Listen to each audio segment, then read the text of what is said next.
How's it going, everybody? Welcome back. Today, I'm excited to share with you Wave 5 from G.I. Joe ReAction by Super7. I've been highly anticipating Wave 5, and when I finally got it, it's when I realized that this is the smallest wave we've received so far from G.I. Joe ReAction. Only 9 figures in the standard Wave 5 release, with 2 exclusives from Target.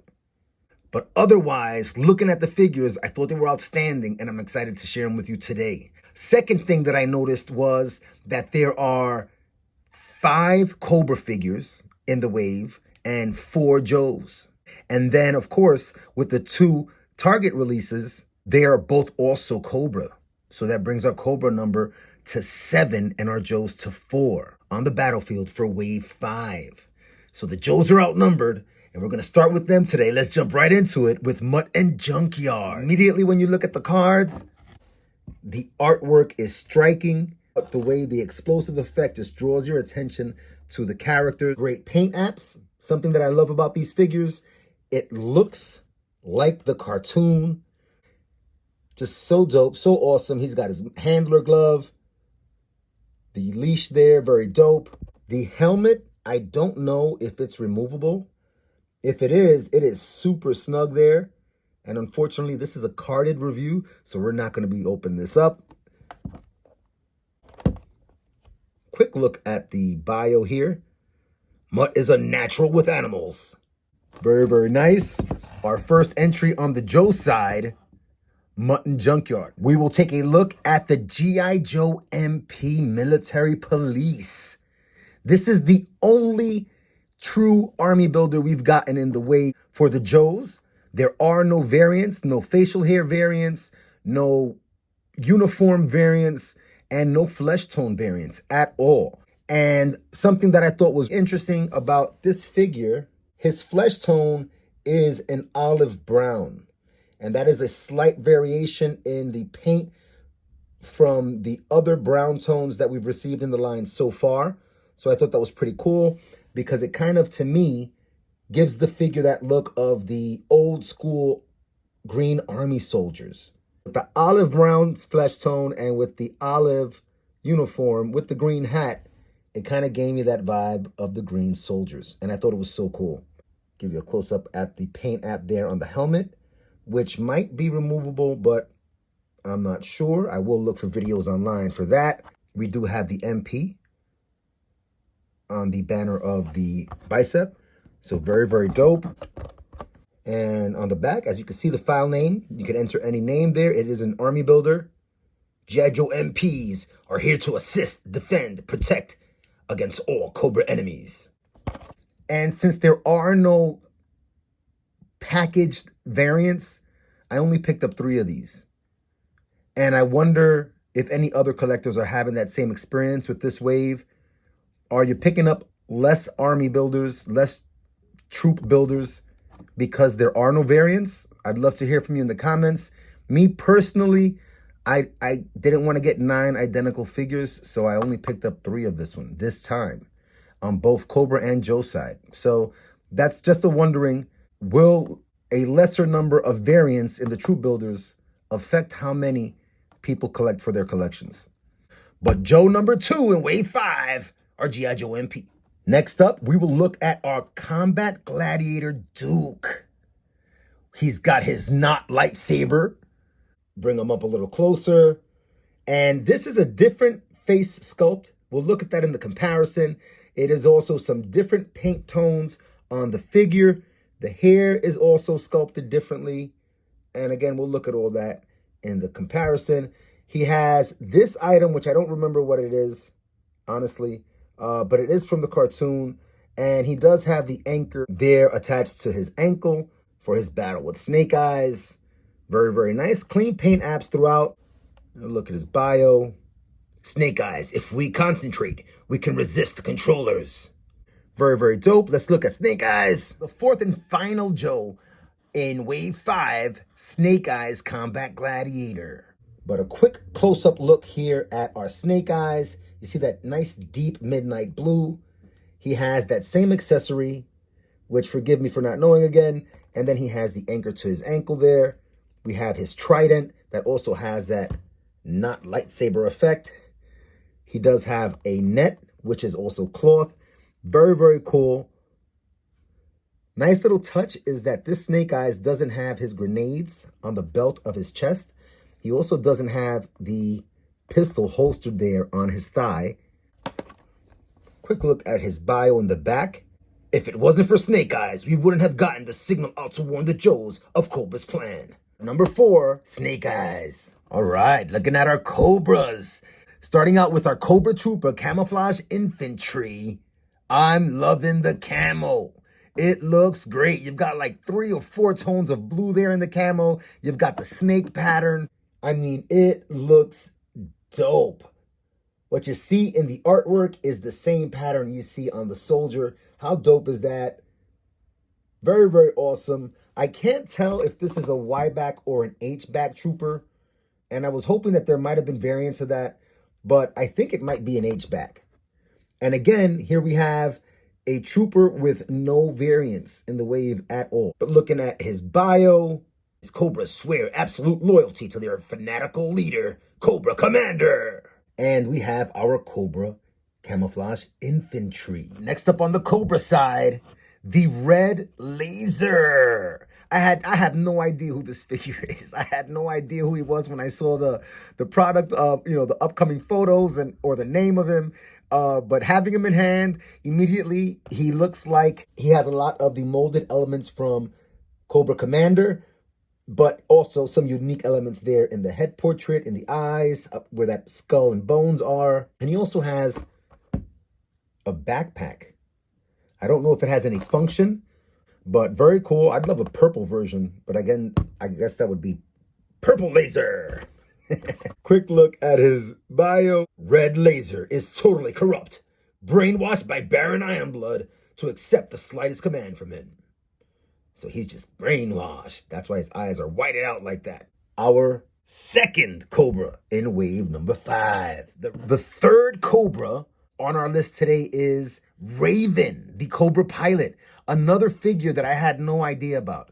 She looks awesome on the artwork and in the actual figure. And I think it's very cool to have such a deep cut character. I know a lot of people do know who this character is and are anticipating this character in Classified or just happy to have this character. And she looks really dope. She's got some really great positives here. She's got a really nice small grenade accessory there. And those nice ponytails. The face sculpt is really well painted. I like the figure overall. Really, really nice. A look at her bio. Never underestimate a female, especially when it's a Cobra Strato Viper. Number 3 on the Cobra side for wave 5, Raven.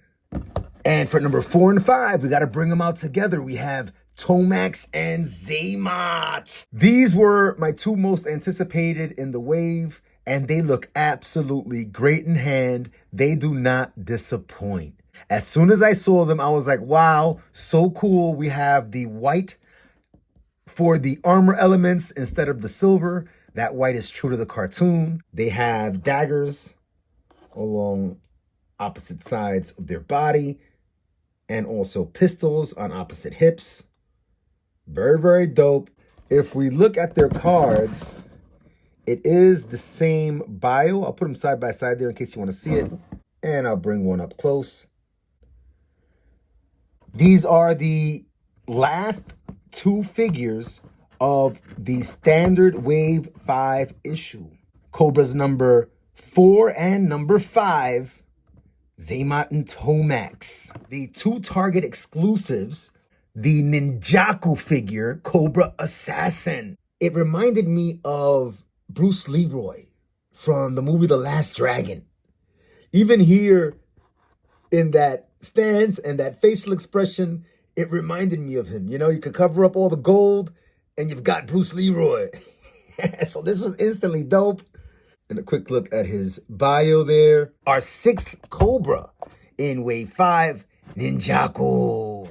And last but not least, our 11th overall figure, but our 7th Cobra in wave 5, the Ninja Viper Cobra Assassin. This figure can be an army builder, and we'll take a look at that when we see the bio. We have gray nunchucks with our two swords. We've got the same sheath in the back with the bow and the arrows. All the same paint apps on the weapons. And the buckle here, it's silver. Very cool. On the back, with the file name being unknown, I mean, you can do whatever you want in your collection, you know, but it helps when your own personal mythos is supported by what's in print, you know. So you could actually army build these guys. It is an unknown figure, and you can have yourself an army of ninja vipers. I'd love to see some purple ninjas one day. I'd love to see the purple snake eyes, but definitely some purple cobra ninjas. All right, now that we have seen all 11 of the Wave 5 G.I. Joe reaction figures, let's look at some comparisons. So looking at the 4 ninjas that we've gotten so far in 5 waves. So there's been 5 waves and 4 Cobra ninjas. Our first 2 ninjas on this side came with the same bow, the same sheath in the back, and 2 painted swords with black handles and metallic silver blades. Our 2 ninjas over on this side have all of the same accessories, with the additions being the nunchucks. These could be considered excessive repaints, but the truth is they're true to the history of the toys and the comics. In my personal opinion, I have no complaints at all with these 4 different ninjas. For our next comparison, I just want to give you a side-by-side of some of the G.I. Joe troopers that we've gotten so far. Our tan flesh tone infantry, the new olive brown flesh tone MP, and the brown flesh tone. It also doesn't appear to be the same face portrait. And you can look at the face portraits, and the MP definitely has a different sculpt. He definitely has a different sculpt. We have a ton of variety and variances in the troop builders overall that we've gotten so far from the reaction line in G.I. Joe, and I'm really digging it. I think it's really dope. I wish we had more variety in Wave 5, but if you look at the totality across Wave 1 to Wave 5, we have a ton of variety in the armies on both sides. So with that being said, let's look at a comparison of some Cobra troopers.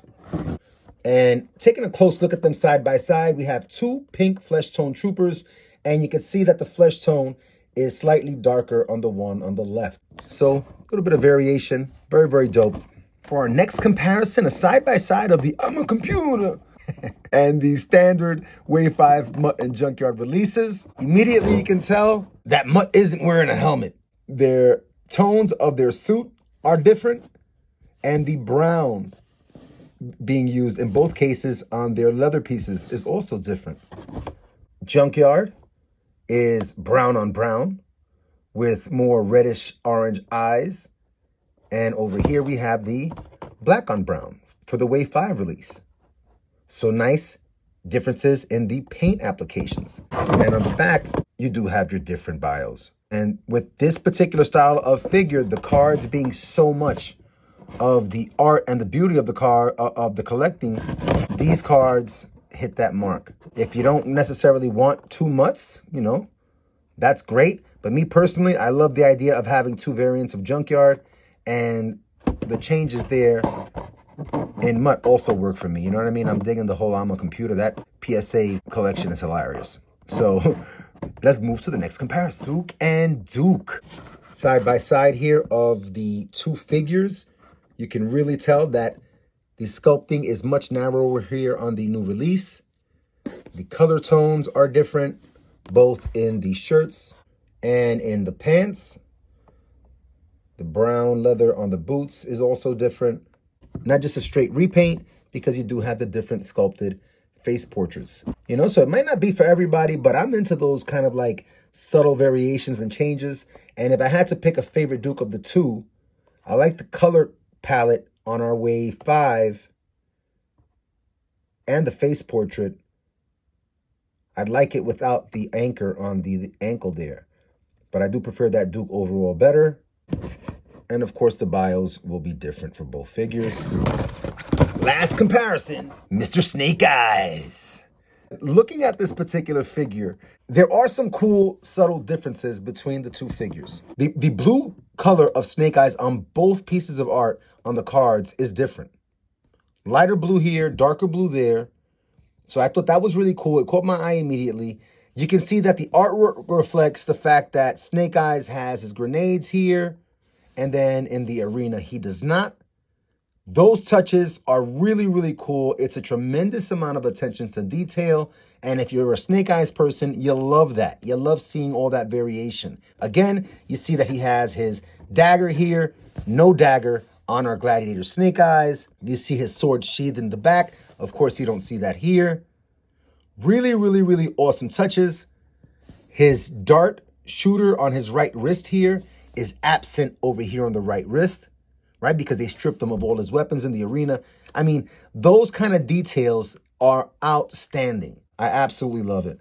Beautiful, beautiful stuff. Let's wrap it up today with looking at my picks for my 4 favorite Joes in the waves. From left to right, Mutton Junkyard, my #1 favorite from wave number 5. Our MP coming in at my 2nd favorite, Ninjaku, the Target exclusive, my #3 favorite from wave 5. And #4, Zayma without his bro. Very, very dope. Closing thoughts on wave 5. Well, I can't get past the fact that it is the lightest wave so far. And the fact that it's the first wave in a new year and it's starting out as the lightest wave overall out of 5, it concerns me as to what the pacing for 2023 is going to be. Are we going to get 4 waves?